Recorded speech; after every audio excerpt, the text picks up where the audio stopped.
আমরা চলে এসেছি আবারও দুটো সেন্টেন্সের ট্রান্সলেশন করতে। প্রথমটা হলো হরি যত বুদ্ধিমান তার চেয়ে বেশি বলবান। দ্যাট মিন্স একজন মানুষ তার দুটো কোয়ালিটি রয়েছে, সে বুদ্ধিমান আবার সে বলবান। সেই দুটো কোয়ালিটির মধ্যে একটা একটু বেশি আছে, তার একটা একটু কম আছে। তো এমন ক্ষেত্রে আমরা ট্রান্সলেশন করব কিভাবে?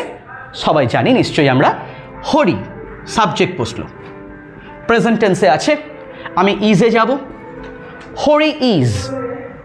বেশি বলবান, যেটা বেশি হবে আমি মোর দেব, তাহলে Hari is more strong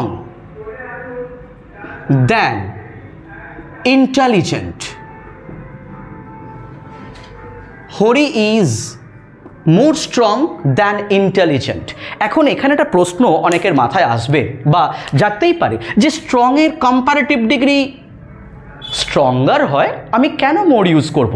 but sorry dear, এখানে একটা কথা খেয়াল রাখতে হবে, যে কোয়ালিটি, একটা মানুষের দুটি কোয়ালিটি যখন আমি তুলনা করছি তার মধ্যে যেটা বেশি হবে আমাকে মোর ইউজ করতে হবে। এখানে আমি কিন্তু ট্র্যাডিশনাল যে স্ট্রং, স্ট্রঙ্গার, স্ট্রংগেস্ট ওই ফর্মুলা অ্যাপ্লাই করতে পারবো না, আমাকে মোর স্ট্রংই ইউজ করতে হবে। তো কি জানালো? Hari is more strong than intelligent. যত না বুদ্ধিমান তার চেয়ে বেশি বলবান। I think it's clear. Number 2, Punjab পঞ্চ নদীর দেশ।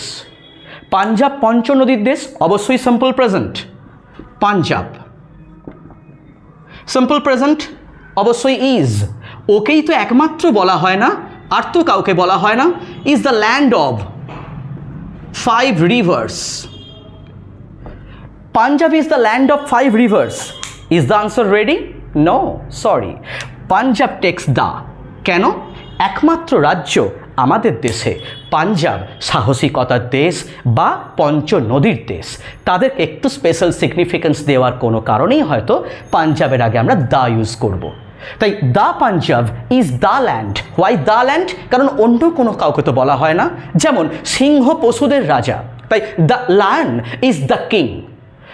গোলাপ ফুলের রানী, the rose is the queen. তাই the queen, the king, the land of 5 rivers। আশা করি ভালো লাগলো। ভালো লাগলে সঙ্গে থাকুন। Thank you.